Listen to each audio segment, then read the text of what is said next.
मुंबई महानगरपालिकेच्या 27 उपनगरीय रुग्णालयांचा औषध पुरवठा आजपासून बंद करण्यात आलाय। कारण देशातील सर्वात श्रीमंत महापालिका असलेल्या मुंबई महापालिकेने औषध पुरवठादारांचे तब्बल 120 कोटी रुपये थकवले। या थकबाकीमुळे औषध पुरवठा थांबवल्याचा धक्कादायक प्रकार घडलेला आहे। बघूया। मुंबई महापालिकेची 27 रुग्णालये औषधांविना।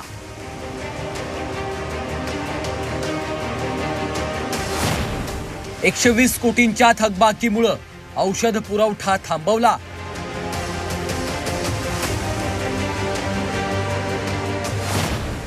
औषधांअभावी बीएमसीची रुग्णालय सलाईनवर।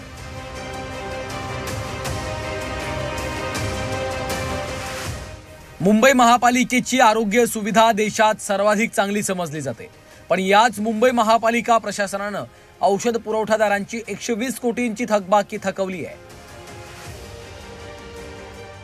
यामध्ये टेंडर डिपॉझिट रक्कम गेल्या 4 वर्षांपासून तर नियमित औषधांचा पुरवठा करणारी रक्कम गेल्या 6 महिन्यांपासून थकली आहे।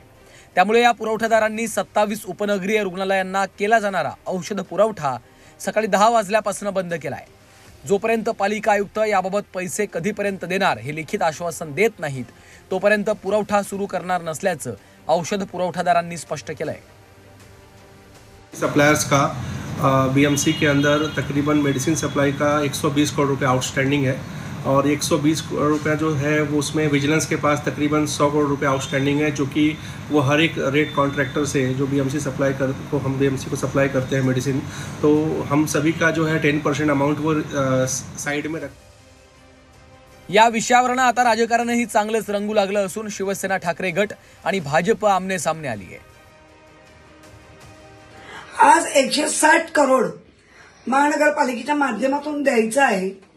महानगरपालिकेचे ऑडिट डिपार्टमेंट याला आता तयार नाही, कारण महानगरपालिकेची ऑलरेडी जी ठेवलेल्या ठेवी होत्या त्या संपवल्या गेलेल्या आहेत। त्यामुळे अशा महानगरपालिकेला कशा प्रकारे रन करायचं ही आता आयुक्तांना पडलेली काळजी आहे। कारण रस्ते धुण्यासाठी 4-4 हजार करोडची टेंडर निघाली आहेत।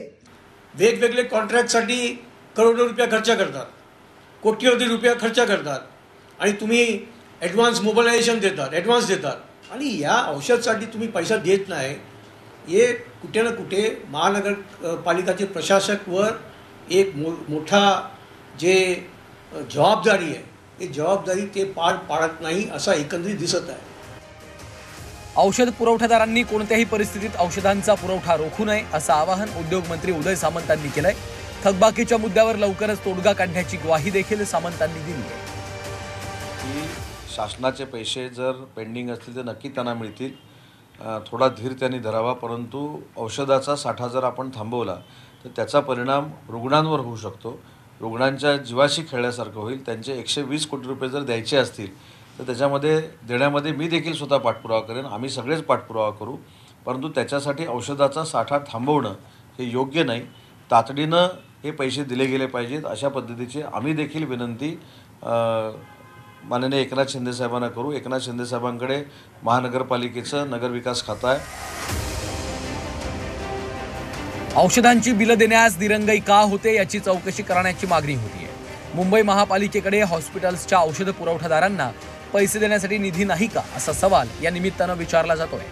श्रीमंत महापालिकेच्या तिजोरीमध्ये खडखडाट झालाय का अशी शंका देखील उपस्थित केली जाते। कृष्णात पाटील, झी मीडिया, मुंबई।